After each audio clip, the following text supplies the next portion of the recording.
सो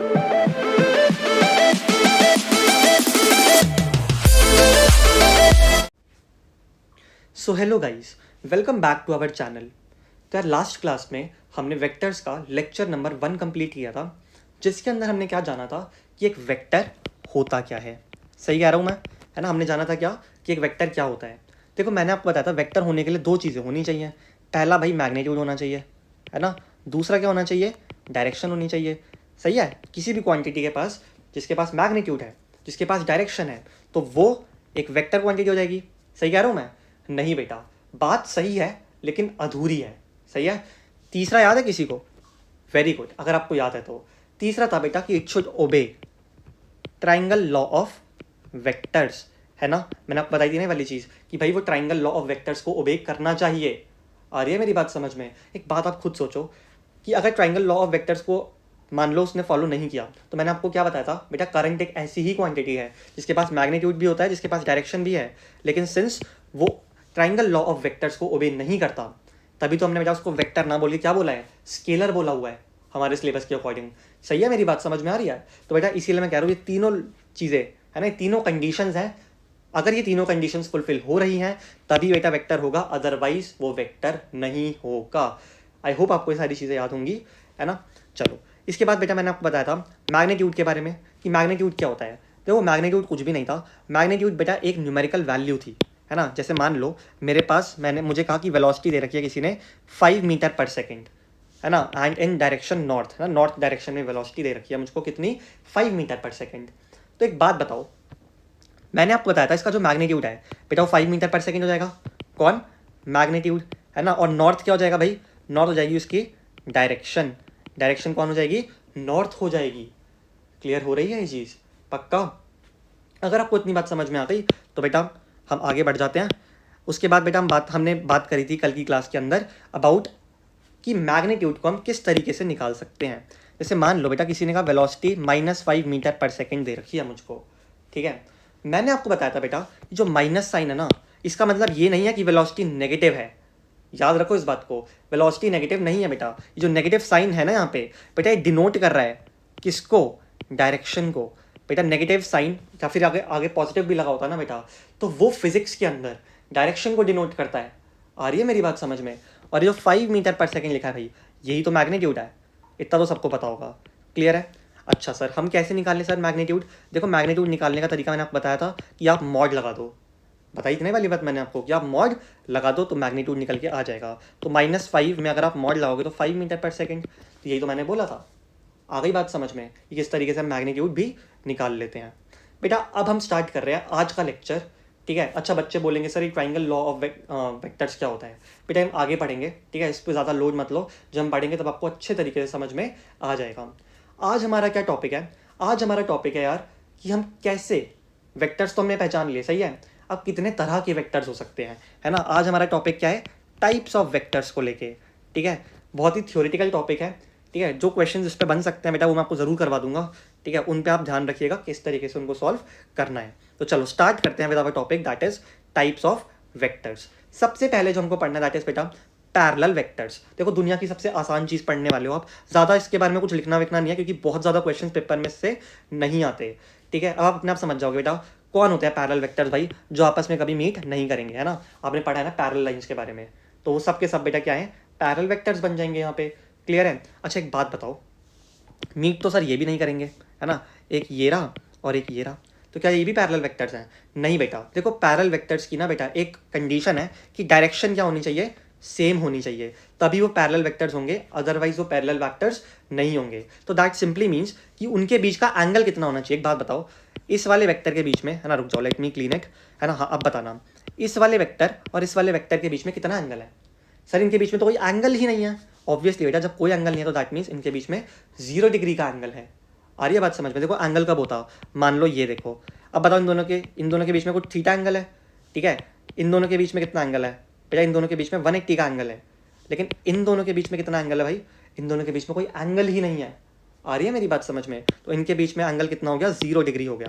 तो याद रखना बेटा जितने भी पैरेलल वेक्टर्स होते हैं ना बेटा आपके पास, जितने भी पैरेलल वेक्टर्स होते हैं बेटा आपके पास, उनके बीच का जो एंगल होता है दैट इज ऑलवेज 0 डिग्री। तो आपके पास स्टेटमेंट क्या आ सकती है बेटा आपके पास स्टेटमेंट आ सकती है the parallel vectors always possess 0 degree angle. क्या ये स्टेटमेंट सही है या गलत है, आप बताओ। बिल्कुल बेटा ये स्टेटमेंट एकदम करेक्ट है। तो आपको समझ में आ गया पैरेलल वेक्टर्स क्या होते हैं, ये हमने अच्छे तरीके से समझ लिया। बेटे बात करते हैं इसके बाद हम इक्वल वेक्टर्स की। देखो ये तो बहुत सिंपल है। इक्वल वेक्टर्स बेटा वो होते हैं जिनका मैग्नीट्यूड भी आपस में सेम होता है और वह जिनकी डायरेक्शन भी आपस में सेम होती है। जैसे मान लो बेटा एक वेक्टर इस डायरेक्शन में है, मान लो ये 5 न्यूटन का वेक्टर है, कोई दिक्कत। तो मान लो दूसरा वेक्टर भी बेटा 5 न्यूटन का ही है। देखो दोनों का मैग्नीट्यूड भी सेम है, हमको दिख रहा है दोनों की डायरेक्शन भी सेम है। तो बेटा वो वेक्टर्स जिनका मैग्नीट्यूड भी सेम हो, जिनकी डायरेक्शन भी सेम हो, वो कौन हो जाएंगे बेटा, वो हो जाएंगे आपके इक्वल वेक्टर्स। आ गई बात समझ में। हमने 2 वेक्टर्स पढ़े। पैरेलल वेक्टर्स कौन थे भाई, वो वेक्टर्स जो कि पैरेलल लाइन की तरह हमको दिखाई पड़े। इनके बीच में एंगल कितना होता है, 0 डिग्री होता है। यार आपने अगर ढंग से थोड़ी मैथ्स पढ़ी हो ना 10th क्लास तक भी, तो आपको पता होगी ये वाली बात कि पैरेलल लाइंस के बीच में भी, है ना, पैरेलल लाइंस के बीच में भी एंगल कितना होता है, 0 डिग्री। सॉरी सेल्सियस नहीं लिखना, है ना, 0 डिग्री होता है। तो बस वही चीज़ है बेटा कि पैरेलल वेक्टर्स के बीच का एंगल भी 0 डिग्री होता है। दूसरी चीज़ हमने पढ़ी बेटा इक्वल वेक्टर्स। कुछ भी नहीं है इक्वल वेक्टर्स भी, वो वेक्टर्स जिनका मैग्नीट्यूड भी सेम हो, जिनकी डायरेक्शन भी सेम हो, तो वो कौन हो जाएंगे बेटा, इक्वल वेक्टर्स। अच्छा एक बात याद रखना, जिनका मैग्नीट्यूड सेम हो और डायरेक्शन डिफरेंट हो बेटा, वो इक्वल वेक्टर्स नहीं होंगे। याद रखो इक्वल वेक्टर्स होने की 2 कंडीशन है। पहली कंडीशन मैग्नीट्यूड सेम होना चाहिए, लेकिन सिर्फ यही कंडीशन थोड़ी है, दूसरी कंडीशन आगे भी है बेटा कि डायरेक्शन भी सेम होनी चाहिए। मान लो अगर डायरेक्शन डिफर कर गई तो बेटा वो इक्वल वेक्टर नहीं कहलाएंगे। Please remember this, okay. Next आता है बेटा एंटी पैरेलल वेक्टर्स। देखो पैरेलल वेक्टर्स आपको पता है ये होते हैं बेटा पैरेलल वेक्टर्स। तो एंटी पैरेलल वेक्टर्स कौन होंगे, जो एक सीधा और उतना ही हो लेकिन एक उल्टा हो जाए, है ना। उतना ही मतलब मैग्नीट्यूड सेम नहीं, मतलब ये सेंस था मेरा कहने का कि एक अगर सीधा है तो बेटा एक उल्टा होना चाहिए और कुछ नहीं।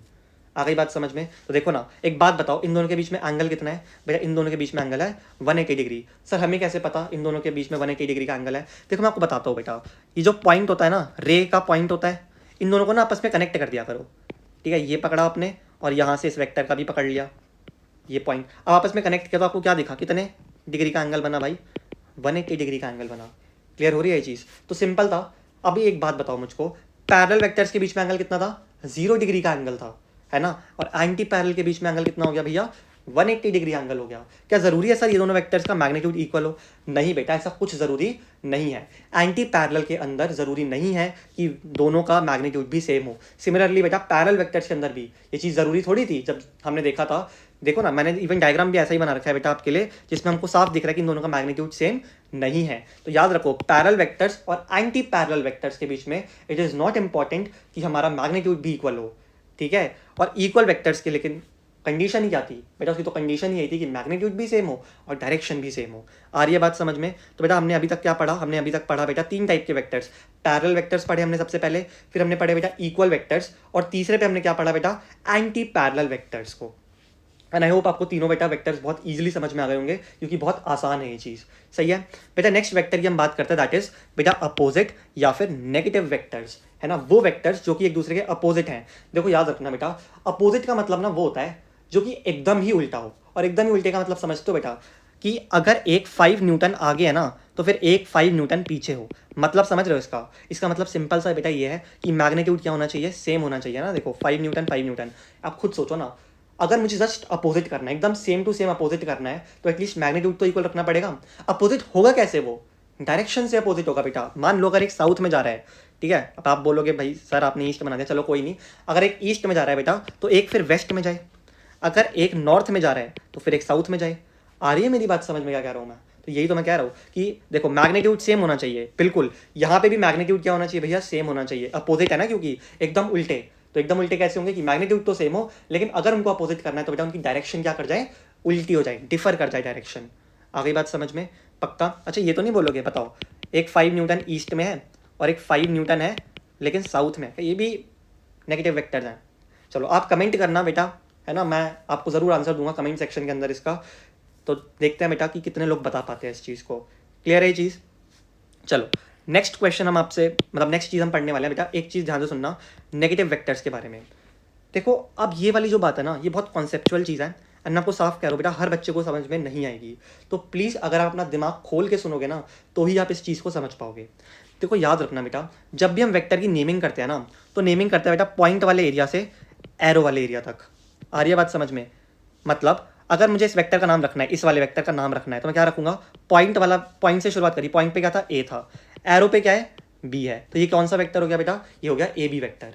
आ गई बात समझ में, पक्का अच्छे तरीके से समझ में आया बेटा कि किस तरीके से नेमिंग करी जाती है वेक्टर की। कुछ नहीं करना बेटा, आपको पॉइंट के पास है ना, पॉइंट के पास जो लिखा हुआ है अल्फाबेट वो, और एरो के बाद जो अल्फाबेट लिखा है वो, है ना, तो जैसे यहाँ पे ए बी वेक्टर बन गया। क्लियर हो गई ये वाली चीज़, पक्का। चलो अब हम बात करते हैं बेटा, अगर मान लो ये ए बी वेक्टर है, ठीक है, कोई ढंग का कलर चूज कर लेता, चलो ठीक है, येलो ही ठीक है अभी फिलहाल, ठीक है। मान लो ये ए बी वेक्टर है मेरे पास, कोई दिक्कत इस चीज़ के अंदर? जी सर, हमको समझ में आ गई ए बी वेक्टर है सर। मैंने क्या किया बेटा, मैंने इस ए बी वेक्टर को उल्टा नहीं कर दिया, देखो ना नीचे, यहाँ पे एरो इस साइड थी, इस साइड थी, यहाँ पे एरो पहुँच गई बेटा इस साइड, तो खुद सोचो नाम रखना है सबसे पहले। तो चलो इसका नाम क्या होगा सर, इसका नाम हो जाएगा ए बी वेक्टर। इसका नाम क्या होगा बेटा, पॉइंट वाला देखेंगे पहले, बी ए वेक्टर। सही कह रहा हूँ मैं, पक्का? ये कौन सा वेक्टर हो गया, बी ए वेक्टर हो गया। और एक बात बताओ बेटा, क्या ए बी वेक्टर जो है और बी ए वेक्टर जो है, ये इनका मैग्नीट्यूड तो बेटा सेम लग रहा है मुझको, देखो ना, यहीं से स्टार्ट हुआ ये भी, यहीं पे स्टार्ट हुआ ये भी, तो मैग्नीट्यूड तो सेम है, लेकिन डायरेक्शन क्या है, जस्ट अपोजिट डायरेक्शन है। तो बेटा यही तो हमने अभी ऊपर पढ़ कर आए थे। अभी हमने क्या पढ़ा था बेटा, अपोजिट है नेगेटिव वेक्टर्स, है ना, मैंने आपको ये तो पढ़ा था बेटा, अगर ये ए बी है ना, तो ये बी ए है। कोई दिक्कत है इस चीज़ के अंदर? देखो अपोजिट वेक्टर्स के अंदर हमने क्या पढ़ा था कि मैग्नीट्यूड सेम होता है लेकिन डायरेक्शन अपोजिट हो जाती है, तो यही तो चीज़ यहाँ पे भी चल रही है, मैग्नीट्यूड दोनों का सेम है लेकिन डायरेक्शन क्या है, अपोजिट है डायरेक्शन। तो मैंने आपको यही बताया था बेटा कि अगर मान लो आपको इस बी ए को भी ए बी की टर्म में लिखना है, तो कुछ नहीं है, ये ए बी का नेगेटिव ही तो है ये। आ रही है बात समझ में? देखो मुझे पता है बहुत लोगों को समझ नहीं आएगा, मैं एक बार और आपको अच्छे तरीके से एक्सप्लेन करना चाहता हूँ इस चीज़ को। कुछ नहीं करना, सबसे पहले नाम लिखो। क्या करना है, सबसे पहले नाम लिखा। सर हमने नाम लिखा तो हमको पता चला ये ए बी वेक्टर है और ये बी ए वेक्टर है। सही है बेटा, क्या B A vector A B vector का, क्या जो बी ए वेक्टर है ये ए बी वेक्टर का जस्ट नेगेटिव है? सही कह रहा हूँ? तो बेटा B A vector is minus of A B vector, तो हो तो गया। तो यही मैं आपको बताना चाहता हूँ बेटा कि मान लो अगर मैं डायरेक्शन को अपोजिट कर दूँ ना, तो बेटा आपको कुछ नहीं करना, बस माइनस लगा देना है और वेक्टर सेम रहेगा। क्लियर हुई ये वाली चीज़? नहीं भी क्लियर हुई तो बेटा हम ये जब हम आगे इसको उसके थ्रू देखेंगे ना, क्वेश्चंस के थ्रू, तो आपको और अच्छे तरीके से समझ में आएगी ये वाली चीज़। लेकिन अगर नहीं समझ में आया बेटा तो एक बार फिर से रिवाइंड करो वीडियो को और प्लीज़ देखना इस चीज़ को। देखो यहाँ पे आपको और अच्छे तरीके से ये वाली बात समझ में आई कि जो नेगेटिव साइन है ना बेटा, that is only used for reversing the direction of vector. अगर मान लो बेटा मैंने नेगेटिव साइन लगा दिया तो बेटा वो कुछ नहीं कर रहा बेटा, वो जस्ट डायरेक्शन को क्या कर रहा है, रिवर्स कर रहा है। चलो आ जाओ, मैं आपको ना एक एग्जाम्पल के थ्रू समझाता हूँ इस चीज़ को। क्या लिख दिया सर हमने, देखो मान लो मेरे पास ना ए बी वेक्टर था और ए बी वेक्टर था बेटा ऐसा कुछ, ठीक है, ये रहा ए, ये रहा इसका बी पार्ट। बेटा मान लो मुझे किसी ने कहा minus of A B vector को लिखो, तो आपको पता है minus of A B vector कैसे लिखूंगा मैं? बेटा कुछ नहीं करना, बस मुझे इसकी डायरेक्शन पलट देनी है, ये तो करना है। आपने पढ़ा था ना बेटा कि जो नेगेटिव, देखो अभी अभी आपने पढ़ा नेगेटिव साइन जो होता है बेटा that is used for reversing the direction of vector. तो मैंने नेगेटिव साइन लगाया तो that means direction of vector क्या हो जाएगी, रिवर्स हो जाएगी। तो अगर यहाँ पे ऐसे थी तो यहाँ पे ऐसे हो जाएगी डायरेक्शन। समझ में आ रही है? अब एक बात बताओ, माइनस ऑफ ए बी ये है और बेटा मैं इसी का नाम लिखना चाहता हूँ, इसका नाम कैसे लिखोगे, बी ए वेक्टर नहीं लिखोगे इसका नाम। तो एक बात बताओ, क्या ये दोनों सेम है? ऑब्वियसली बेटा दोनों सेम ही तो हैं, क्योंकि इसी वाले वेक्टर के तो नाम लिखे हमने। आ गई वाली बात समझ में? तो मैंने आपको यही बताया बेटा फिर से एक बार कि माइनस ए बी और बी ए बेटा आर सेम थिंग। चलो सर हमको कुछ समझ नहीं आ रहा, तो कोई दिक्कत नहीं है बेटा, मैं आपको एकदम आसान भाषा में बता देता हूँ।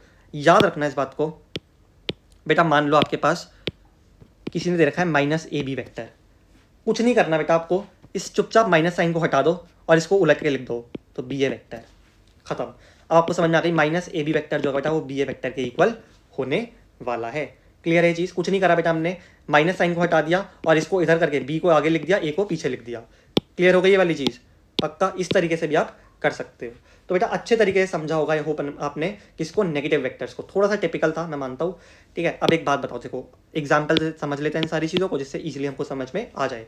मान लो किसी ने कहा वेलोसिटी 5 मीटर पर सेकेंड है ईस्ट के अंदर, तो एक बात बताओ नेगेटिव ऑफ वेलोसिटी क्या होगी? बेटा अभी भी 5 मीटर पर सेकेंड ही होगी, ईस्ट की जगह क्या आ जाएगा, वेस्ट। यही तो मैंने आपको बताया था बेटा कि जो नेगेटिव साइन होता है ना बेटा, वो जस्ट डायरेक्शन को क्या करता है, रिवर्स करता है। तो देखो ना, ईस्ट का रिवर्स डायरेक्शन कौन होती है, वेस्ट ही तो होती है। क्या आपको ये वाली बात समझ में आ गई? पक्का। तो आपको ये वाली बात समझ में आई भाई कि जो नेगेटिव साइन है, जो ये नेगेटिव साइन है, ये कुछ नहीं कर रहा बेटा, बस ये रिवर्स कर रहा है किसको, डायरेक्शन को। क्लियर हो गई ये वाली चीज़? अच्छा बताना बेटा, मान लो अगर ए बी की डायरेक्शन ये है तो माइनस ए बी की डायरेक्शन क्या होगी? कुछ नहीं करना बेटा, आपको ये हो जाएगी माइनस ए बी की डायरेक्शन। आ गई वाली बात समझ में? पक्का। देखो ना डायरेक्शन जस्ट अपोजिट हो गई। चलो आई होप आपको बेटा अच्छे तरीके से समझ में आ गया होगा कि नेगेटिव वेक्टर्स का कॉन्सेप्ट क्या होता है। नेक्स्ट टाइप ऑफ वेक्टर्स बेटा बहुत आसान वेक्टर्स हैं जिसको कहते हैं को इनिशियल वेक्टर्स। देखो इनिशियल का मतलब होता है बेटा स्टार्टिंग पॉइंट। क्या मतलब होता है? स्टार्टिंग पॉइंट मतलब होता है, आगे वाली बात समझ में, स्टार्टिंग पॉइंट जहाँ से वो स्टार्ट हो रहे हैं। तो देखो को मतलब बेटा सबका, तो बेटा सबका इनिशियल पॉइंट क्या होना चाहिए? सेम होना चाहिए। तो बेटा मान लो एक इनिशियल पॉइंट और वहाँ से 100 करोड़ वेक्टर्स निकाल दो भाई आप, है ना। तो निकालते जाओ, सब के सब क्या होते चले जाएंगे बेटा? को इनिशियल वेक्टर्स होते चले जाएंगे। क्लियर है चीज़? पक्का। चलो नेक्स्ट टाइप ऑफ वेक्टर्स बेटा हम पढ़ने वाला है जिसको कहते हैं हम को प्लेनर वेक्टर। देखो कुछ भी नहीं है बेटा, वो वेक्टर्स जो कि एक ही प्लेन में लाई करते हो। मुझे पता आपको कुछ भी समझ नहीं आया सर ये क्या बोल दिया आपने, एक ही प्लेन में लाई करते हो मतलब जैसे मान लो बेटा, चलो बना ही हुआ है, मैं फालतू में वापस नहीं बना रहा, ठीक है। यहाँ देखो आप, क्या ये एक ही प्लेन है? ये पूरा एक ही प्लेन है ना बेटा, है ना, ये एक ही प्लेन है। अब मुझे एक बात बताओ, कितने बेटा वेक्टर्स हैं इसके ऊपर, इस एक प्लेन के अंदर? ये रहा ए वेक्टर भी है सर इसके अंदर, बी वेक्टर भी है, सी वेक्टर भी है, डी वेक्टर भी है, और मुझे ऐसा लग रहा है बेटा कि सब के सब इसी प्लेन पे हैं। प्लेन का मतलब समझते हो ना बेटा आप? जैसे आपकी कॉपी, आपका जो पेज है बेटा वो एक प्लेन है ना। देखो मैं आपको समझाता हूँ, ये बेटा ये सब तो पढ़ा होगा यार आपने, एक प्लेन होता है ये, है ना। तो यहाँ पे जेड एक्सिस भी निकलता है, ये वाई एक्सिस होता है, ये एक्स एक्सिस होता है, और ये होता है जेड एक्सिस, ठीक है। तो ये एक्स वाई क्या है बेटा? एक्स वाई एक प्लेन है। सिमिलरली बेटा ये जेड वाई भी क्या है? जेड वाई भी एक प्लेन है ना। और ये एक्स जेड क्या है बेटा? एक्स जेड भी एक प्लेन है। आ रही है मेरी बात समझ में? अब एक बात बताओ, जितने भी वेक्टर्स बेटा मैं इस एक्स वाई प्लेन के अंदर बनाने वाला हूँ, क्या वो सब के सब क्या हो गए बेटा? कुछ भी नहीं है, सबके सब क्या है बेटा? को प्लेनर वेक्टर्स हैं, क्योंकि सबका प्लेन सेम है। जितने भी बेटा मैं आपके बना रहा हूँ बेटा वाई जेड प्लेन के अंदर, तो ये सब भी क्या है बेटा? इनका भी क्या है? सेम प्लेन है, तो that means they are also coplanar. Similarly बेटा जेड एक्स की अगर मैं बात करूँ तो यहाँ पे भी देखो जितने भी वेक्टर्स मैंने बनाए, ये सब क्या है बेटा? दे ऑल आर को planar vectors, just because in सबका प्लेन क्या है? सेम है। आ गई वाली बात समझ में? पक्का। बेटा अब एक बात बताना मुझको, एक बहुत कॉन्सेप्चुअल बात करने वाले हैं बेटा, और ऐसी बेटा कॉन्सेप्चुअल पॉइंट्स बेटा आपको बहुत अच्छे तरीके से पता होने चाहिए, क्योंकि नीट का पेपर बेटा थोड़ा बहुत ना थियरी बेस्ड भी होता जा रहा है, तो हमको समझना पड़ेगा बेटा अच्छे तरीके से।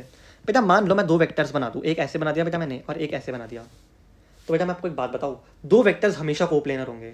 एक बात बताओ, आप कभी ऐसा कर ही नहीं पाओगे। आप खुद से ट्राई करना ये चीज़, अपनी कॉपी में जितने तरीके से बना सकते हो ना, दो वेक्टर्स को बनाओ और ऐसा करके दिखाओ भाई कि डिफरेंट डिफरेंट प्लेन बन रहा है उनका। ऐसा हो ही नहीं सकता बेटा। दो वेक्टर्स अगर दे रखे ना बेटा आपको, तो हमेशा उनका प्लेन हमेशा क्या होगा? सेम होगा। आप उनके बेटा प्लेन को कभी डिफर ही नहीं कर पाओगे। आ गई वाली बात समझ में? आप ट्राई करके देख लेना ये चीज़ भले खुद से, ठीक है। आपको पता चल जाएगी वाली बात, बेटा दो वेक्टर्स का प्लेन हमेशा क्या होने वाला है? सेम होने वाला है, कभी आप उसको डिफर नहीं कर पाओगे। समझ में आ गई इतनी बात? पक्का। बेटा अब हम बात करते हैं सर अगर तीन वेक्टर्स हो तो। बेटा मान लो देखो तीन वेक्टर्स ना ज़रूरी नहीं है कि बेटा हमेशा क्या हो आपके हमेशा कोप्लेनर हो, ज़रूरी नहीं है। देखो मान लो ये तो मैंने बना दिया, लेकिन बेटा एक मैं बना दूँ इस प्लेन से बाहर, ये वाला वेक्टर जो है बेटा क्या वो इस प्लेन में लाई कर रहा है? नहीं लाई कर रहा बेटा, ये एक अलग प्लेन में घुस चुका है। तो मैं आपको यही तो डिपेक्ट कर रहा हूँ, यही बताना चाहता हूँ बेटा कि तीन वेक्टर जरूरी नहीं है कि बेटा वो हमेशा कोप्लेनर हो, लेकिन याद रखना ये भी जरूरी नहीं है कि कभी कोप्लेनर नहीं होंगे। तीन वेक्टर भी बेटा कोप्लेनर हो सकते हैं, है ना। देखो ना तीनों, मैंने आपको क्या बताया बेटा, कंपल्सरी नहीं है कि तीन वेक्टर्स अगर बने हैं तो वो हमेशा कोप्लेनर होंगे ही होंगे, लेकिन ये कंपल्सरी जरूर है बेटा कि अगर दो वेक्टर्स है ना तो बेटा वो हमेशा क्या होंगे बेटा? कोप्लेनर होंगे। याद रखनी पड़ेगी ये वाली बात आपको, है ना। वैसे तो ऐसा कुछ याद रखने लायक है नहीं इस चीज़ के अंदर, अगर आप थोड़ा लॉजिक के थ्रू समझो तो बेटा आपको अपने आप ये वाली बात समझ में आ जाएगी। तो यही चीज़ यहाँ पे लिखी है बेटा कि दो फ्री वेक्टर्स जो होते हैं ना, दो फ्री वेक्टर्स जो होते हैं बेटा दे आर ऑलवेज कोप्लेनर, लेकिन थ्री फ्री वेक्टर्स जो होते हैं बेटा वो हमेशा कोप्लेनर नहीं होंगे। वो हो भी सकते हैं, वो नहीं भी हो सकते हैं। क्लियर हो गई ये सारी बातें? पक्का। बेटा इसके बाद हम बात करते हैं कॉनकरेंट वेक्टर्स की। सर ये क्या होता है? देखो कुछ भी नहीं है बेटा, वो वेक्टर्स जो कि बेटा एक कॉमन पॉइंट के थ्रू ऐसा लगता है कि हाँ इनका एक कॉमन पॉइंट है, अगर बेटा हम उसको एक्सटेंड करें पीछे या फिर कहीं भी ऐसा, अभी आपको समझ में आएगा क्या क्या रूम है। या फिर बेटा जिनका लाइन ऑफ एक्शन का मतलब क्या है सर? कि बेटा किस लाइन पे बेटा वो वर्क करने की कोशिश कर रहे हैं, ठीक है। लाइन ऑफ एक्शन बेटा क्या हो? पास कर रहा हो बेटा एक कॉमन पॉइंट से। सर कुछ समझ नहीं आया, अभी आ जाएगा। देखो मान लो ये बी वेक्टर था, ये बी वेक्टर है, ये सी वेक्टर है और ये ए वेक्टर है। बेटा मैं अगर पीछे एक्सटेंड करूँ तो ऐसा नहीं लग रहा बेटा कि तीनों वेक्टर्स एकदम सेम पॉइंट से निकल रहे हैं। तो बस यही है बेटा कॉनकरेंट वेक्टर्स। इतना ही आपको बेटा कॉनकरेंट वेक्टर्स के बारे में पता होना चाहिए, कुछ बहुत ज़्यादा इंपॉर्टेंट ये नहीं है, ठीक है। बेटा इसके बाद बात करते हैं कोलिनियर वेक्टर्स। ये तो दुनिया का सबसे आसान वेक्टर है भाई, वो वेक्टर जो कि सेम लाइन पे क्या करते हो बेटा? लाई करते हो। देखो मान लो ये पहले बताओ इन दोनों के बीच में एंगल कितना है। बिल्कुल बेटा, इन दोनों के बीच में एंगल है 0 डिग्री। इन दोनों के बीच में एंगल कितना है, इन दोनों के एंगल बीच का एंगल है बेटा 180 डिग्री। कैसे पता लगाया सर, कुछ नहीं किया बेटा, इस टेल को इस पॉइंट से जोड़ा है ना, तो हमको पता चला बेटा कोई एंगल ही नहीं बन रहा है यहाँ पे, लेकिन इस टेल को इस टेल से जोड़ा तो बेटा बन गया ना हमारे पास, कितने का एंगल बन गया, 180 डिग्री का एंगल बन गया। आ गई वाली बात समझ में, पक्का। अब बच्चे बोलेंगे सर क्यों नहीं बन रहा, बेटा आप कभी टेल से टेल जुड़ा ही नहीं पाओगे इनकी कि डायरेक्शन सेम रहे, है ना, ये टेल और ये टेल, इन दोनों को टच करा के देखो, कभी टच नहीं कर पाओगे आप। आ गई वाली बात समझ में, पक्का। अगर नहीं भी समझ में आई ना बेटा, तो देखो अभी आगे एक टॉपिक आने वाला है जिसमें हम पढ़ेंगे बेटा एंगल बिटवीन टू वेक्टर्स, शायद से नेक्स्ट वीडियो में ये वाला टॉपिक आ जाए, तो आपको अच्छे तरीके से समझ में आ जाएगा कि ये सर यहाँ पे 180 डिग्री का एंगल क्यों, यहाँ पे 0 डिग्री का एंगल क्यों। वहाँ पे बेटा कुछ तरीके होते हैं किस चीज़ के एंगल निकालने के। फिलहाल आप सिर्फ इतना याद रखो बेटा कि अगर मान लो दोनों के दोनों बेटा सेम डायरेक्शन भी है, ठीक है, तो बेटा एंगल 0 डिग्री, अगर अपोजिट डायरेक्शन है तो एंगल 180 डिग्री, ठीक है। ये चीज़ भी आपको याद रखने की जरूरत पड़ेगी नहीं फ्रॉम द नेक्स्ट क्लास, है ना, जब आप रिवाइज करोगे तो आपको अच्छे तरीके से समझ में आ जाएंगी सारी की सारी चीज़ें। चलो अच्छा, एक बात याद रखना कि बेटा अगर आपको कभी कोलिनियर वेक्टर्स दे रखे हैं ना, क्या कह रहा हूँ मैं, अगर आपको कभी बेटा कोलिनियर वेक्टर्स दे रखे हैं तो या तो एंगल बेटा 0 डिग्री होगा या फिर एंगल 180 डिग्री ही होगा, इन दोनों के अलावा कोई एंगल नहीं हो सकता। आप कुछ भी करके देख लो, अभी कितना एंगल है भाई, अभी भी 180 डिग्री का एंगल है सर, है ना, और क्या कर सकते हो आप, अब कितना एंगल है, अब भी 0 डिग्री का एंगल है, तो आप कुछ भी ऐसा नहीं निकाल सकते कि बेटा एंगल 0 डिग्री या फिर 180 से डिफर कर जाए। तो बेटा एग्जाम में ये लाइन जरूर आ सकती है बेटा कि collinear vectors always make either 0 degree और 180 degree angle with each other. तो पूछ लिया बेटा, बताओ ये सही है, बिल्कुल बेटा एक सही स्टेटमेंट है। आ गई बात समझ में, एजर्शन रीजन में बेटा ऐसी स्टेटमेंट्स बिल्कुल पूछी जा सकती है।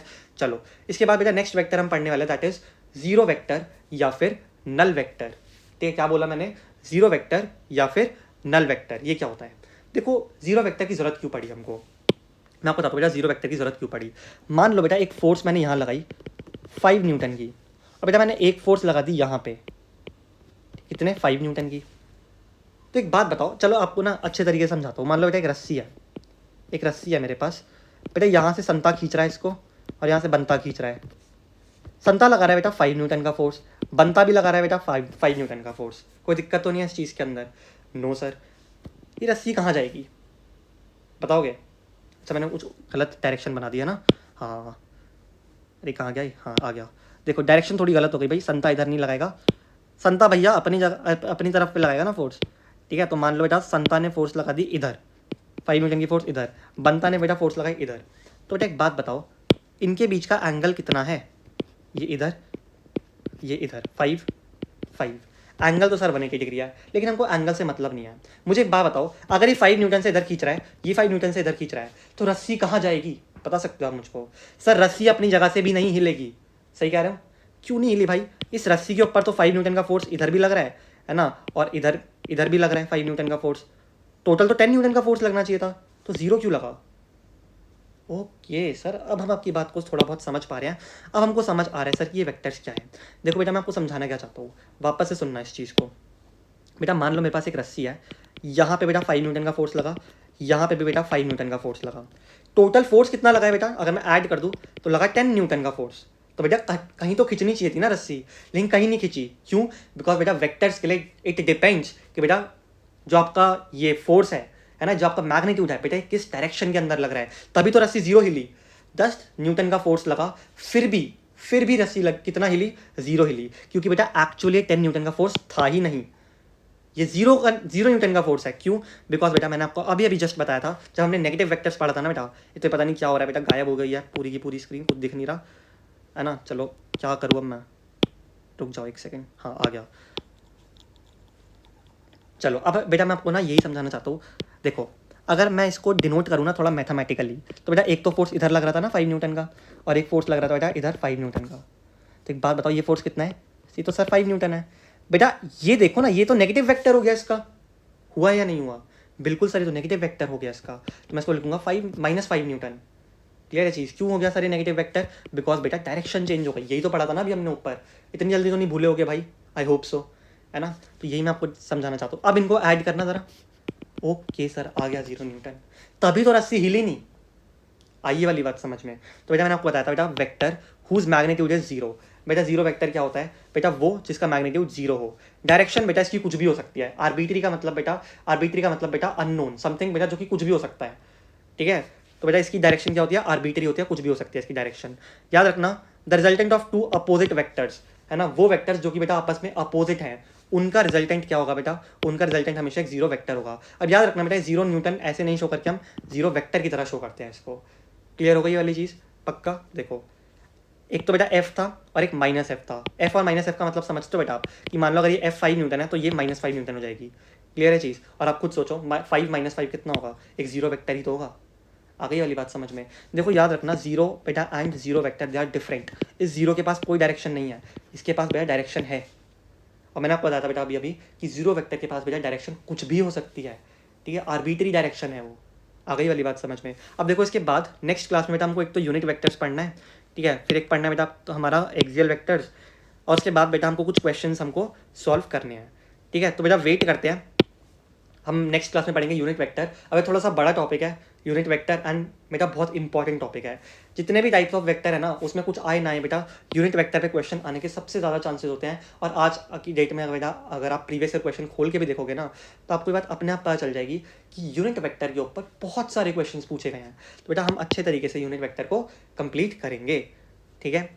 तो चलो अब इसको जितना भी बेटा मैंने आपको आज पढ़ाया है इसको अच्छे तरीके से रिवाइज करना, ठीक है, and wait for the next video. Thank you, bye.